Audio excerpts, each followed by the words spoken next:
Hi guys and welcome.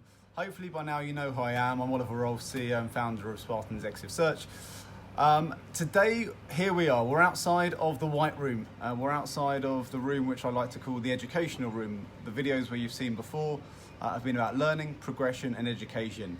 At this moment, we're now taking that out in the real world. So here you are in Spartan International's office. So welcome to you and great to have you here. It's quiet at the moment, but as you can see, it is likely to get a little bit busier as the day goes on. Now, throughout the market news, you'll see different elements that we've already put out on the post, but there are some huge highlights, and this week it's already started. We've had more breaking news over the past week than ever before. finnCap have come out and announced their all access research.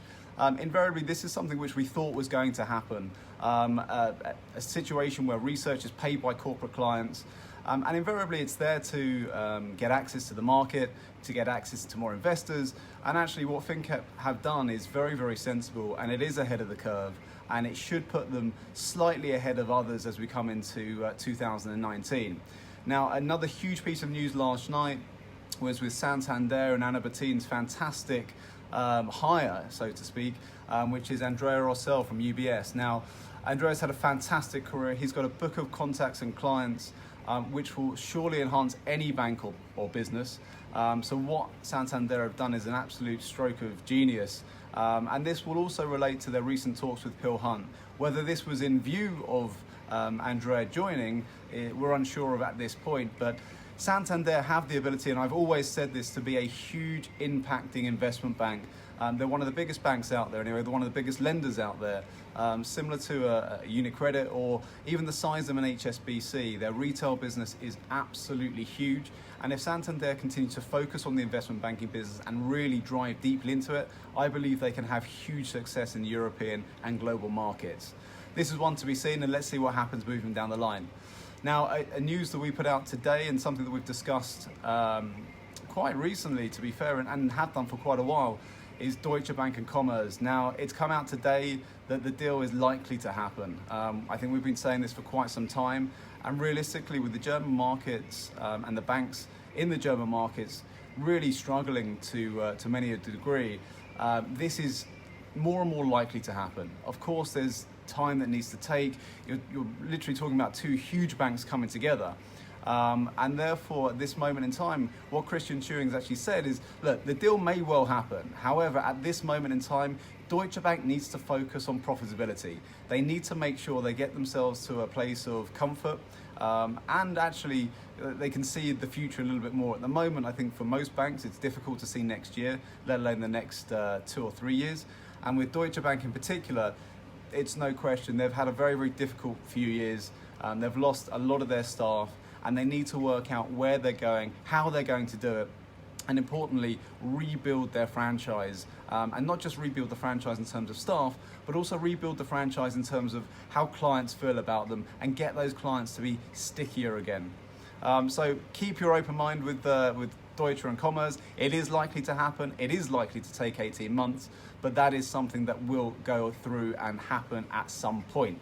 At the same time, you are likely to see consolidation in the market. This is the point we've been waiting for. I think we saw some mergers and acquisitions back in 2007 to 10. This is now where you're going to see probably more mergers happen, firms come together to make themselves stronger, and actually create a better view to market.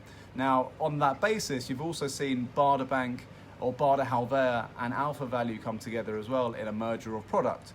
Now, the Alpha Value product was previously sold exclusively by Avalon Capital Markets, and throughout this new deal, we will now see Baader take over that distribution right for Alpha Value, which means they're now selling a product or distributing a product of over 600 European stocks, which puts them in line to the likes of MainFirst, to Otto, and even to the likes of Stifel and Jefferies. Now, whether they can maintain this moving forward, whether they can gain more profitability with these extra stocks, remains to be seen. But at this moment, there is so much going on. We need to keep on top of it. And whatever you do, stay with us. We're going to keep you posted as much as we can. I'm going to try and give you as much news as it comes through whilst I'm on the street, whilst I'm in different countries, whilst I'm meeting different heads of and CEOs. I will aim to give you market news without giving too much away, obviously, because you have to understand everything we do is confidential, and therefore this is why our clients trust us. But we will give you the market detail, the sentiment that's in the market.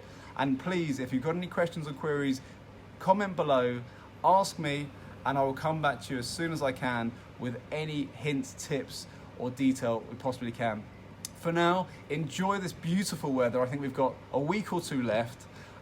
Please enjoy the beautiful blue sunshine, and I certainly look forward to seeing you soon. Remember, in everything you do, please stay positive, stay focused, and remember, equities is the core of everything we do, and without equities, investment banking can't survive. So we must continue, we must focus, and there will be a future for all of us. I look forward to speaking to you soon. Take care. Bye-bye.